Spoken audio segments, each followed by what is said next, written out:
ఎన్నికలు సమీపిస్తున్నాయి. ప్రచార భాగంలో పంచకుంటకు రావడం జరిగింది.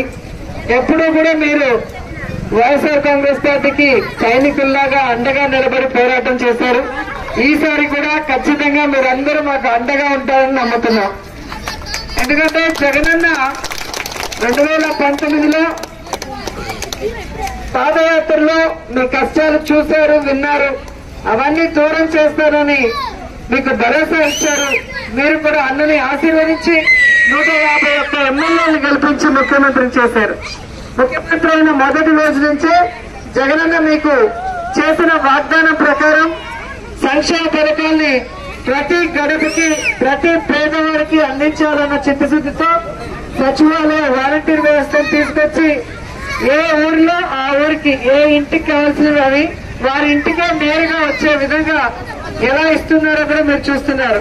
గతంలో ఏది కావాలన్నా మండల ఆఫీస్కి వెళ్ళాలి, లేదా హెడ్ క్వార్టర్స్కి వెళ్ళాలి, లేదా చిత్తూరుకి వెళ్ళాలి. కానీ ఈ రోజు ఆ కష్టం లేకుండా అన్ని కూడా మీ ఇంటి వద్దకే వచ్చే విధంగా సచివాలయ వాలంటీర్ వ్యవస్థను తీసుకొచ్చారు. సో అర్హులైన ప్రతి ఒక్కరూ కూడా ఏ పార్టీ వాళ్ళైనా, ఏ కులం వాళ్ళైనా, పేదవాళ్ళైతే అర్హులైతే వాళ్ళకి అన్ని కూడా అందిస్తున్నాం. ఇవన్నీ గుర్తుపెట్టుకోవాలి. మన మనసున్న ముఖ్యమంత్రి జగనన్నని రెండోసారి ముఖ్యమంత్రిని చేసుకోవాలి. మన రాష్ట్రాన్ని మరింత అభివృద్ధి వైపుకు నడిపించడమే కాకుండా మీకు కూడా మరింత సంక్షేమాన్ని, అభివృద్ధిని చేసే అవకాశం దొరుకుతుంది. సో ప్రతి మనిషికి 2 ఓట్లు ఉంటాయి. ఒకటి ఎమ్మెల్యేకి, ఒకటి ఎంపీకి. 2 ఓట్లు దేనికి వేయాలి? ఫ్యాన్ గుర్తుకు వేయాలి. ఫ్యాన్ స్విచ్ చేస్తే ఏమొస్తుంది? చల్లటి గాలి వస్తుంది. అలాగే వైఎస్ఆర్ కాంగ్రెస్ పార్టీ ఫ్యాన్ గుర్తుకు ఓటేస్తే మీ కష్టాలు దూరమై మీ జీవితాలు సంతోషంగా, సుఖంగా ఉంటాయి. అవునా కాదా? మీరు ఈ 5 సంవత్సరాల పరిపాలన గతంలో ఎప్పుడైనా చూసారా? వేరే రాష్ట్రంలో ఎప్పుడైనా చూసారా? వేరే రాష్ట్రంలో ఎన్నికలు వస్తే వాగ్దానాలు చేస్తారు, ఎన్నికలు అయ్యాక మర్చిపోతారు. కానీ జగనన్న చెప్పిన ప్రతిదీ నెరవేర్చాడు. భవిష్యత్తులో మరింత చేయడానికి మీ అందరి ఆశీర్వాదం కోసం ఎదురు చూస్తున్నారు. అన్న ముఖ్యమంత్రి అవ్వాలంటే ప్రతి ఎమ్మెల్యే క్యాండిడేట్ గెలవాలి. సో నేను గెలవాలి అంటే ఆడపడుచుగా మీ అందరూ కూడా ఆశీర్వదించి 3వసారి హ్యాట్రిక్ కొట్టడానికి అండగా నిలబడితే జగనన్న ఆశీస్సులతో మన నగరి నియోజకవర్గాన్ని బెస్ట్ నియోజకవర్గంగా తీర్చిదిద్దుతాం. ఇప్పటికే అనేక అభివృద్ధి కార్యక్రమాలు చేసిన సంగతి కూడా మీరు గమనిస్తున్నారు.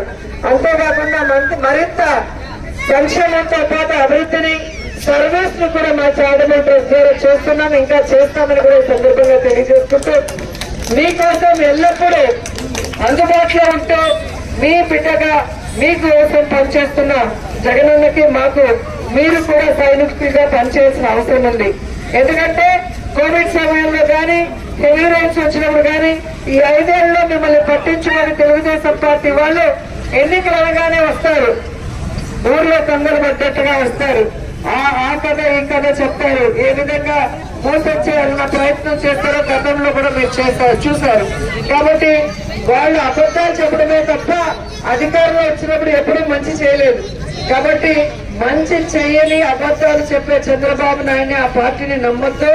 మీకు మంచి చేసినా ఖచ్చితంగా రాబోయే రోజుల్లో కూడా మరింత మంచి చేసే జగనన్నని మమ్మల్ని నమ్మి ఆశీర్వదించమని కోరుకుంటూ సెలవు తీసుకుంటున్నాను.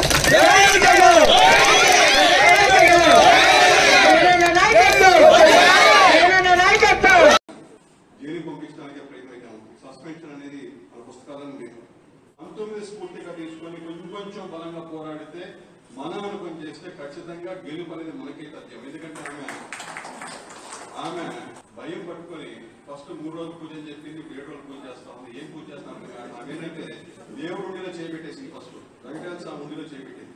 దేవుడు ఉండిలో చేపెట్టిన ఆమె భయం పట్టుకొని ఫస్ట్ 3 రోజులు పూజ అని చెప్పింది, 7 రోజులు పూజ చేస్తా ఉంది. ఏం పూజ చేస్తాం?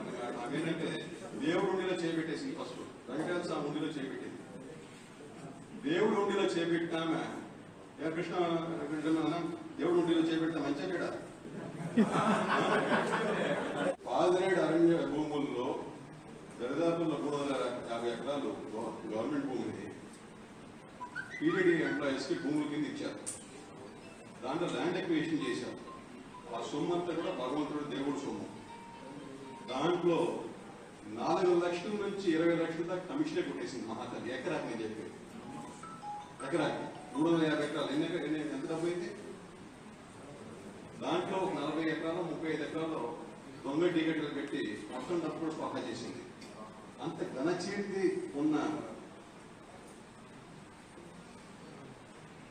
ఏమన్నా అర్థం కాక ఆమె ఉద్ధరించా అని చెప్తుంది.